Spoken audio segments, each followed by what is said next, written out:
Hi everyone. The biggest achievement in life is not becoming rich or famous. It is becoming a good human being.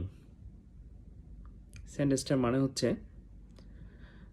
আমরা সচরাচর জীবনে বড় অর্জন বলতে কোনো ধনী ব্যক্তিকে বুঝি অথবা কোনো বিখ্যাত ব্যক্তিকে বুঝি। আসলে সেটা নয়। একজন ভালো মানুষ হওয়াটাই হচ্ছে জীবনের সবচেয়ে বড় অর্জন। এখন আপনি কীভাবে ভালো একজন মানুষ হবেন? ভালো মানুষ হতে হলে যে গুণাবলীগুলো দরকার সেটা হচ্ছে আপনাকে এই সমস্ত গুণের অধিকারী হতে হবে।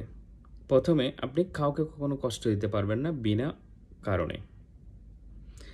আপনি সবসময় মানুষের উপকার করবেন, সবসময় ভালো চিন্তা নিয়ে থাকবেন, সবসময় মানুষের ভালো দিকগুলো তুলে ধরার চেষ্টা করবেন।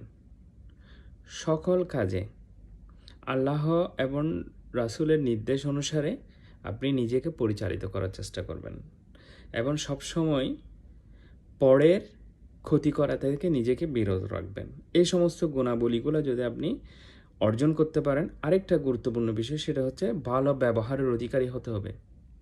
This is also most important things for becoming a good human being.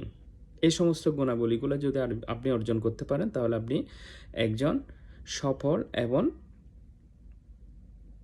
Good human হিসেবে সমাজে বিবেচিত হবেন। Thank you very much for watching this video.